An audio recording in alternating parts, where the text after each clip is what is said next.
And welcome to Hannity, reporting from Washington tonight. So the alt-left propaganda, destroy Donald Trump media without any evidence whatsoever, continues to push this false Russian narrative. Why? To destroy the president. That's tonight's opening monologue. All right, so as we've been reporting since last week, serious journalists at Circuit News have now debunked the fake news narrative about a connection between President Trump and Russia. Now, it's one thing for the alt-left propaganda media to not vet Barack Obama. They didn't do that. They didn't look at his radical ties because they have his agenda. But what's happening now is a dereliction of duty that is now bordering on malice and malpractice by continuing to run wild with this Trump-Russia story that actual journalists are reporting is just not true. Now, take a look at some of the worst examples from the propaganda press. Take a look. We are, number one, nailing down more direct connections between the Trump campaign and the Russian government at the time the Russian government was influencing our election. And number two, at the same time, we are also starting to see what may be signs of continuing influence in our country. But during the administration, basically signs of what could be a continuing operation. Vladimir Putin over there in the Kremlin did everything he could to put guess who in the White House. CNN has learned that the nation's top intelligence officials provided information to President-elect Donald Trump and to President Barack Obama last week about claims of Russian efforts to compromise President-elect Trump. Did you know there's not a shred of evidence? Do these people have any intellectual honesty, any integrity at all? Not to mention, sources have told Hannity, as well as Circuit News, as they have reported, remember the FISA warrant they keep talking about, granted back in October? It had nothing to do with Donald Trump, and every time this issue of so-called Russian collusion came up, it was debunked by law enforcement. So when is the Destroy Trump media, are they ever going to apologize, admit they were completely wrong? And by the way, we can't forget about the media freaking out over people connected to the Trump campaign meeting with a Russian ambassador. Remember that? Well, it's political standard practice. In fact, over the weekend, shocker of all shocks, Russian spokesman actually said people tied to Hillary Clinton's campaign did the exact same thing during the campaign. Wow. Did he have similar meetings with Clinton campaign officials? Because I don't know of any. Well, if you look at some people connected with Hillary Clinton during her campaign, you would probably see that he had lots of meetings of that kind. But there were no meetings about electoral process. So where's all the liberal outrage? Where are the calls for congressional investigations? Now, this is a perfect example of stunning hypocrisy from the left. Now, the dishonest media is also hysterical over President Trump asking 46 Obama-era U.S. attorneys to resign, even though several presidents, including former President Bill Clinton, have done the same thing, taken the same action. Instead of acknowledging this fact, the press is now saying that yours truly, that I am responsible for the president's decision. I'd love to take credit, but it wouldn't be true. Take a look. This comes less than 24 hours after Fox News personality Sean Hannity, a friend of the president, said this. Now, for weeks, we've been warning you about the deep state Obama holdover government bureaucrats who are hell-bent on destroying this president, President Trump. Tonight, it's time for the Trump administration to begin to purge these saboteurs before it's too late. So, coincidence, you think, or is this another example of the president having a knee-jerk reaction to a right-wing news story? Sessions' decision to clean house comes one day after Trump loyalist Sean Hannity called for a purge. I got to laugh because I was talking about deep state Obama holdovers. I don't think I mentioned U.S. attorneys once, but I am glad those of you in the liberal media are watching because maybe you'll finally learn something for once. And by the way, I'd love to take credit that our monologue influenced the president. Here's a simple truth. You know what? During the campaign, I once suggested to the president, maybe he wants to stop tweeting. He didn't listen then. He makes up his own mind. Now, if members of the propaganda media weren't so lazy and closed-minded and dishonest, they would know that President Trump is his own man. He makes his own decisions. And if they actually cared about the truth, they would tell you that all the way going back to Lincoln, presidents have fired and replaced government officials. Now, it's not new. In fact, in 1993, Bill Clinton, in fact, fired all 93 U.S. attorneys. Barack Obama replaced Bush-era attorneys. And take a look at former Attorney General Eric Holder defending the decision way back to Congress in 2009. Take a look. We are working as quickly as we can to put new U.S. attorneys in place. I expect that we'll have an announcement in the next couple of weeks with regard to our first batch of U.S. attorneys. One of the things that we didn't want to do was to disrupt the continuity of the offices and pull people out of positions where we thought there might be a danger that might have on the continuity, the effectiveness of the offices. But it is our intention, elections matter, it is our intention to have the U.S. attorneys that are selected by President Obama in place as quickly as we can. Just like Holder said, elections matter, and President Trump has the right to put his people in place. But the alt-left, propaganda, destroy Trump media, well, they're not going to tell you that, because they're the ones who are in the tank for Obama. They're the ones that colluded with Hillary Clinton in her campaign and who are now openly lying to you night after night, you, the American people, about who President Trump is and what he's trying to accomplish. Here with reaction, the author of The Greatest Comeback, Patrick J. Buchanan, joins us, sir. You didn't know I was that powerful, did you? Good to see you, Sean, and congratulations. Yeah, you're going to give me the credit, too? 46. 46 in one shot. Not bad, right? You know, Not it's bad funny. at all. I've actually watched the president in action. He'll take consensus in a room, and he makes up his own mind. You've been around presidents. Well, I think, look, you're a friend of his, and you're a supporter, and I think you did the right thing. Look, let me tell you a story. But I didn't tell him to do that. 1992, the morning after Nixon won 49 states, we were called into the Roosevelt room, and he said, Haldeman said, everybody turn in your resignations. And the president will pick up the ones he wants to accept, and the ones he wants to keep, he'll talk to you. I mean, that's what you do, and I think it's what the president should have done when he comes in. Said, look, everybody pro forma, write a letter of resignation today. Some of you may need to keep you on to finish up your work, but all the jobs, I mean, you're resigned and you're gone. Let's talk about this deep state. Mm-hmm. There are still a lot of holdovers, and look, I have great respect for intelligence. It's something that's necessary in a world as evil as this. Mm-hmm. I believe that we're being spied on. We've got to spy on them. We've got to know our enemy better than they know us.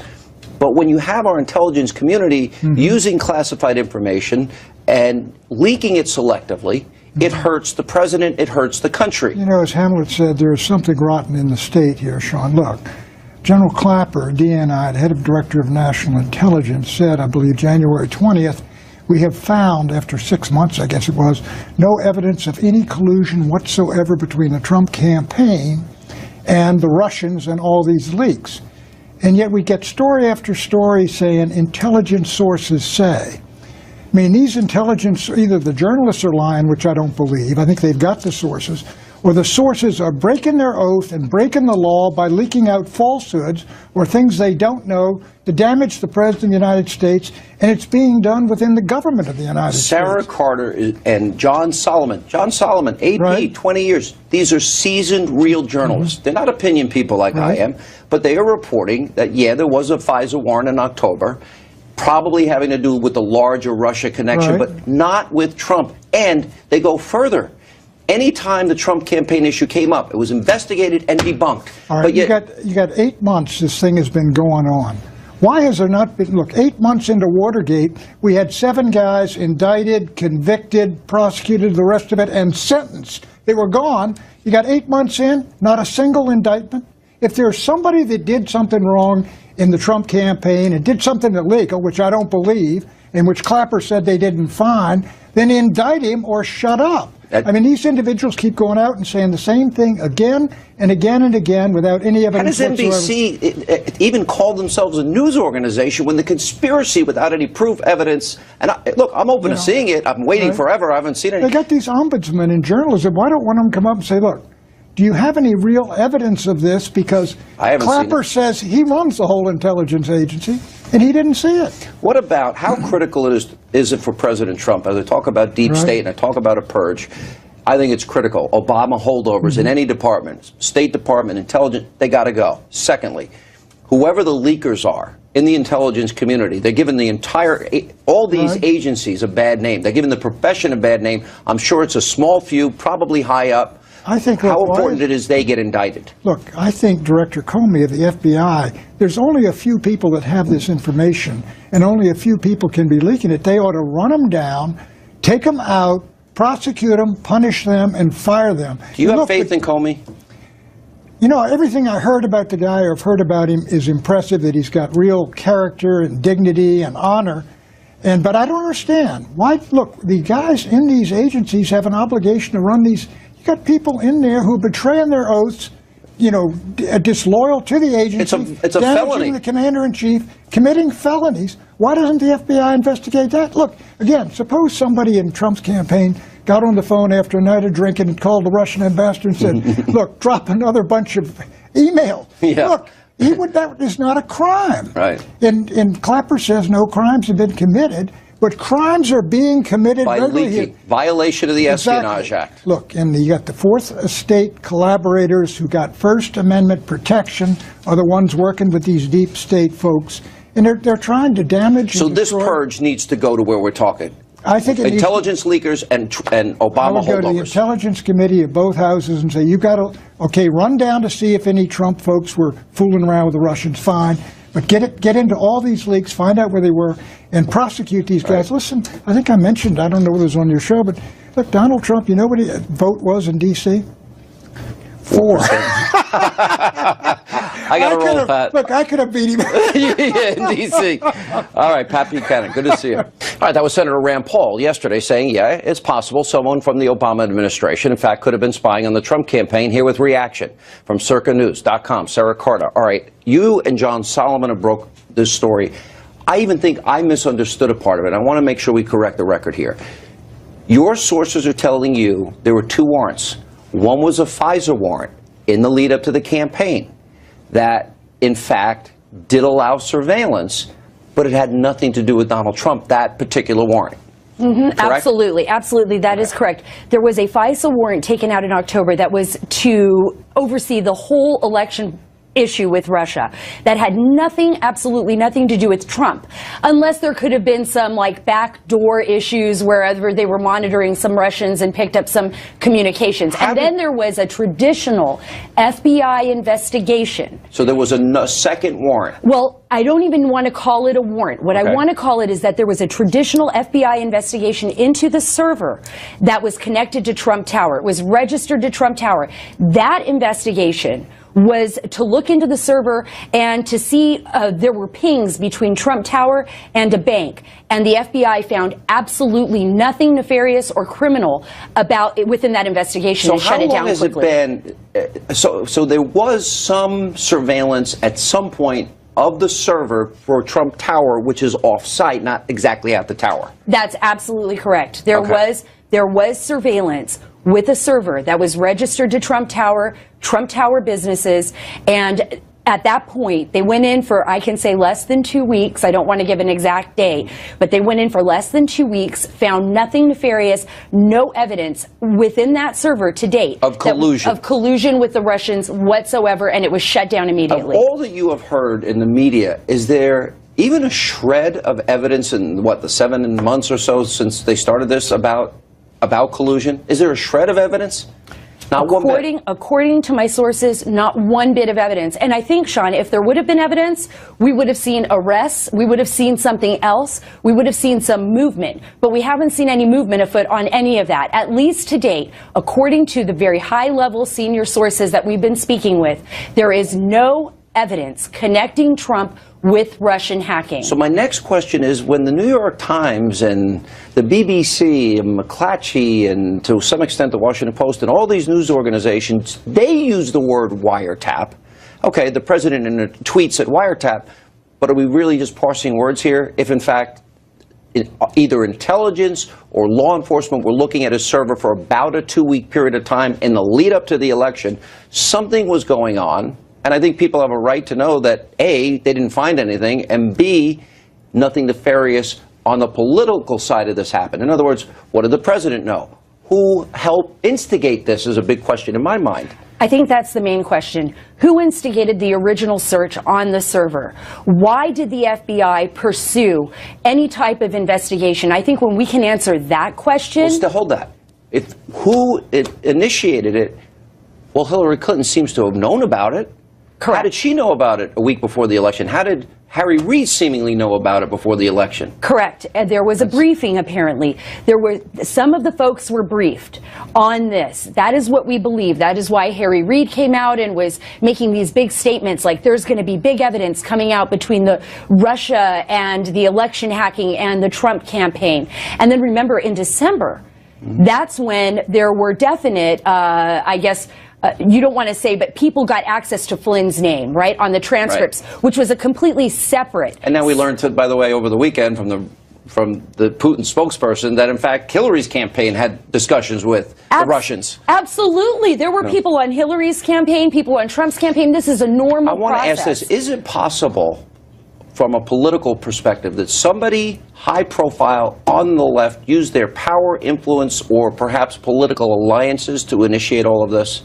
That is a very deep question, because if that's the case, then we are using potentially intelligence and law enforcement as a means of criminalizing or investigating a political opponent or an opposition party during a presidential election.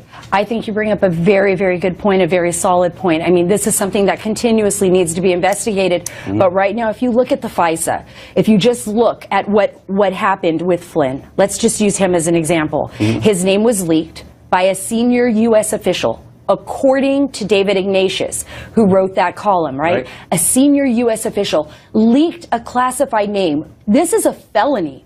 It's a felony. They unmasked the name of a private conversation of a wiretap of a Russian ambassador to take down, apparently, it looks like it's on its face, to take down or expose a U.S. citizen who was speaking to a Russian ambassador. And that is a serious felony. That was a felony? Yeah, all right. Next question. Where does your investigation go next? Because we're going to stay on this. Everyone in the media has been wrong.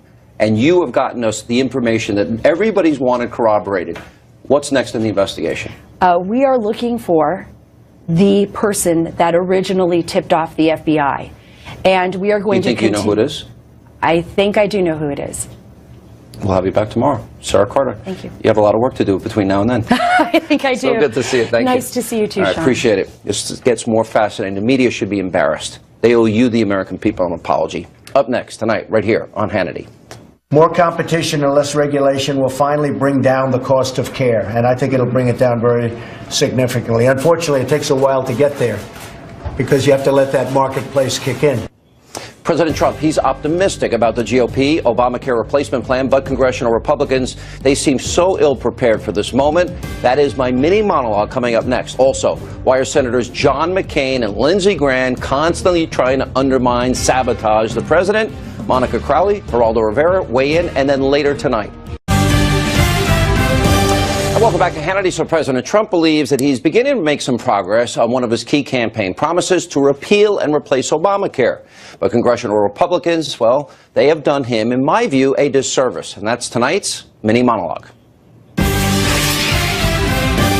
All right, so today the president met with victims of Obamacare. He heard their stories and how the disastrous health care law is failing so many of us. Watch this. My entire administration and a lot of people in the Senate and a lot of people in the House are committed to repealing and replacing this disastrous law with a health care plan that lowers cost, expands choice, and ensures access for everyone. More competition and less regulation will finally bring down the cost of care, and I think it'll bring it down very significantly. Unfortunately, it takes a while to get there because you have to let that marketplace kick in, and it's going to take a little while to get there. Once it does, it's going to be a thing of beauty. I wish it didn't take a year and 2 years, but that's what's going to happen, and that's the way it works. But we're willing to go through that process. Also today, the president tweeted, quote, Obamacare is imploding. It is a disaster, and 2017 will be the worst year yet by far. Republicans will come together. They'll save the day. President Trump, he's pushing ahead, and he's trying to get Republican lawmakers to now come together and make a deal that works for you, the American people. A number of groups have voiced concerns with the GOP Obamacare overhaul. Now you can see them on the side of your screen. Here's my problem with the Republican legislation. They've had 8 years. All the opposition to the GOP Obamacare replacement plan, they knew ahead of time. It's my opinion the president has not really been well served by the Republican Party in the House or the Senate. And this public civil war that's going on, well, makes the GOP Congress, after having 8 years to get their act together, look like they were ill-prepared for this big moment. So what do we do now moving forward? You can't undo the past. Well, by doing what they should have done, in my opinion, in the beginning. That means Republicans in the House and the Senate. That means members of the Freedom Caucus, Senator Ted Cruz and Mike Lee and Rand Paul, along with Paul Ryan, Secretary Price, Vice President Pence. They needed to get in a room behind closed doors, hammer out a consensus bill, And personally, I would like to see the plan include healthcare savings accounts and healthcare cooperatives.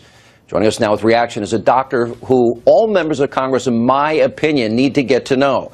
He's the founder of Atlas MD, a healthcare cooperative in Wichita, Kansas, that is insurance-free. Dr. Josh Umber is back with us. Has anyone called you of importance yet? I keep putting you on radio and TV. Oh, no, not yet, unfortunately. But social media has been ablaze with it. I get people fired. I got 46 people fired last week, so I thought I might have some influence. Here's what I want to ask you. The president said today that there are going to be free market solutions that haven't even been thought of yet. Healthcare savings accounts is a big part of it, but so are cooperatives like you have. So let me go real quick. The average adult patient in your practice pays $50 a month. The average child pays $10 a month. That includes unlimited care. What does that include? Unlimited home visits, work visits, office visits, unlimited technology visits. We have no copays for anything in the office. Any procedure we do in the office is free of charge because it costs us pennies or dollars to do. And then wholesale medications, labs, imaging, pathology at anywhere from 80 to 95% discount. So the president was absolutely right. More competition, less regulation, and let the free market take over. But where he was missing the point, and again, you have your pulse, your thumb on the pulse of this topic better than anyone else, is this won't take years. This is already in place and active and live and just really waiting for the GOP and the administration to let it run wild. And so Yes, x-rays are pennies on the dollar, an MRI is pennies on the dollar, a broken leg, stitches, antibiotics, whatever you need, even cancer drugs you dispense at 90% off, right? Whenever we can, we use the free market to get the best possible value for our patients, which often means huge discounts. And we know that there's a lot of bloat and waste in the healthcare system, but we're still always surprised to find out that the actual cost of health care can be so much less. And you duplicated this. You were able to help others. There's about anywhere between 500 and 1,000 practices like yours that have now propped up around the country. And so it's something we can duplicate. And if somebody has that plan, and they have catastrophic insurance for, God forbid, an accident, a heart attack, or cancer, that's inexpensive, especially with a high deductible, and the average person is saving what compared to what they're paying now? And then I got to run. We're seeing families save between 30 and 60% on their health insurance, especially when we're working with small businesses. So if we decrease the cost of health insurance and the cost of health care, we would have a 1-2 punch that this country has not seen in a long time. Well, you know what? That's sort of the innovative ideas I think the president was talking about today. All right, Dr. Umber, I know I've taken a lot of your time. Thank you. Unfortunately, not all of our cabinet members could join us. We have 4 empty seats, which is a terrible thing, because the Senate Democrats are continuing to obstruct the confirmation of our nominees for the Department of Labor, the Department of Agriculture, the Director of National Intelligence, and the United States Trade Representatives. All right, that was President Trump earlier today, meeting for the first time with his cabinet. Now it's still short 4 members because of Democratic obstructionists in the Senate, but those on the left are not alone in their efforts to derail the president and his agenda. 2 Republican senators, John McCain, Lindsey Graham, constantly attacking the Republican president, colluding with the alt-left propaganda media and the liberal snowflakes. Now, don't forget, Senator Graham, he made a promise. He broke that RNC pledge. He didn't support Donald Trump in the general election like he said he would. And listen to John McCain. He's on TV every other night criticizing the president. President Trump has to provide the American people, not just the Intelligence Committee, but the American people with evidence that his predecessor, former President of the United States, was guilty of breaking the law, because our Director of National Intelligence, General Clapper, testified that there was absolutely no truth to that allegation. So I think the President has one of 2 choices: either retract or to provide the information that the American people deserve. Here with reaction, conservative commentator Monica Crowley, Fox News senior correspondent Geraldo Rivera. Geraldo, I'll start with you. Look, everybody has free speech. We make our living with free speech. Here is the first time Republicans have a chance to do really, really big things. And it's like a never-ending attack by these 2 guys. They seem bitter for whatever reason. Lindsey Graham, we know, is bitter because he couldn't even get, what, 2% in his home state of South Carolina. You know, full disclosure, these two fellows, however much of a pain in the neck to the president they are, they represent my wing of the Republican Party. You might call it the Rhino wing. I call it the moderate Republican, the traditional Rockefeller Republican wing. And they are really seduced, I think, by the liberal media in the sense that the more they oppose the president, the more they have access to MSNBC and CNN and the other news outlets who want very much to criticize the president. So they put on McCain and Graham, but when the rubber hits the road, you mentioned the cabinet and the empty seats. Look at the Rex Tillerson nomination to be Secretary of State. They both opposed it initially and then both voted for it. Here's what I want to ask you, I think though. substantively it's not a big deal. All right, you and I, we've had passionate debates, and you have become like a brother to me. You're one of my closest friends. I love Geraldo Rivera. We're buddies. If you have a problem with me, wouldn't you come to me? If I have something you were doing was bothering me as a friend, I'd go, hey, Geraldo, what are you doing? Why don't they go to the president? Why do they have to race to CNN every 5 seconds with every minor critique? And you know what? I lost respect for Lindsey Graham for not keeping his word. I think you really laid it out, and I think the problem is that there's not enough of a personal relationship between these gentlemen and the President of the United States. You talk about our friendship, our deep and abiding friendship. I would never go behind your back on a substantive issue because face to face we are blood brothers. This is not the relationship that the President of the United States has. I think that the more he isolates himself behind his closed circle, the less he's going to be able to work with these people. He's invited everybody in. Let me throw this to Monica, bring her into this. Monica, he's inviting everybody in. Now that they laid out a health care bill and they rolled it out too soon and they didn't have consensus, now it's his mess. He's got to clean up their mess. Yeah, that's exactly right. And look, to Geraldo's point, I wish it were that easy, where the president could invite Senators McCain and Graham in and all would be well. But we know with their track record that that's likely not to be the case. I have enormous respect for these senators, but they have made careers of being contrarian. They're notorious for breaking ranks with conservatives, aligning with moderates, and even Democrats to support certain positions. So we know that they are no fans of this president, and they are going to take every opportunity that they can to criticize his agenda and to criticize him. That is not going to change despite any kind of charm offensive. The problem, Sean, is that the Democrats never break ranks ever. The Republicans do every 5 minutes. I'm not saying that they should hold back. One thing that they're saying, work with the president and look, this country is in a precipitous decline. We have a chance to fix it. They can be part of the solution, and it seems it's so self-serving on their part. They could, Sean, but you know, they are so interested in courting the other side and wanting good coverage from the New York Times and the Washington Post, which when both men ran for president, they did not get. So they get no credit for standing on principle, and yet they get used by the other side. Let me give you an example. If Geraldo and I had really big issues that we had to deal with in front of us, we would sit down, and I am certain, 100% certain, we'd hammer it out and we'd come up with the best idea. Nobody's going to get everything they want in this bill, but if you sit down and talk instead of, racing to CNN, really? Both of them. What are they doing? Geraldo? Well, I think a big test will be now the Congressional Budget Office has given us this a kind of stark news. Yes, you're going to save an awful lot of money in the federal deficit on the one hand, but you're going to lose a lot of people being insured on the other hand. I would love to see what happens now. Where will Graham, where will McCain go? Will they try to finesse it, particularly with the issue of Medicaid expansion? How are they going to be on both sides of the road? I think that will really be a test of whether they are truly patriotic GOP members or if they really are just outliers. You know what? Me and Geraldo, we could fix this, bring the two sides together, and then we'll fix the Israeli-Palestinian conflict. And I'll help, Sean. I'll help. Okay. There you go. What a guys. party. We'll bring Bo along just for entertainment. All right. When we come back. All right, so we told you how Senator Graham and Senator McCain are attacking the president, and that leads to tonight's question of the day.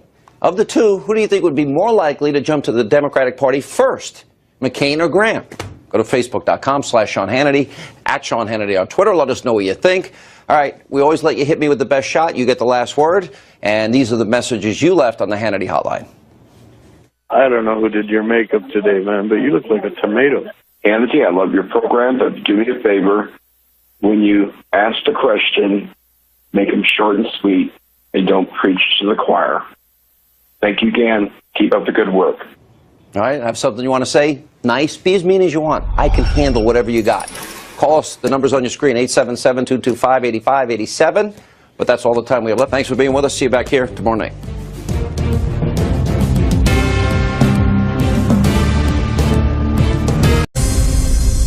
And welcome to Hannity, reporting from Washington tonight. So the alt-left propaganda destroy Donald Trump media without any evidence whatsoever continues to push this false Russian narrative. Why? To destroy the president.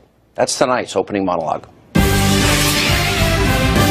All right, so as we've been reporting since last week, serious journalists at Circa News have now debunked the fake news narrative about a connection between President Trump and Russia. Now, it's one thing for the alt-left propaganda media to not vet Barack Obama. They didn't do that. They didn't look at his radical ties because they have his agenda. But what's happening now is a dereliction of duty that is now bordering on malice and malpractice by continuing to run wild with this Trump-Russia story that actual journalists are reporting is just not true. Now take a look at some of the worst examples from the propaganda press. Take a look. We are, number one, nailing down more direct connections between the Trump campaign and the Russian government at the time the Russian government was influencing our election. And number two, at the same time, we are also starting to see what may be signs of continuing influence in our country. But during the administration, basically signs of what could be a continuing operation. Vladimir Putin over there in the Kremlin did everything he could to put guess who in the White House. CNN has learned that the nation's top intelligence officials provided information to President-elect Donald Trump and to President Barack Obama last week about claims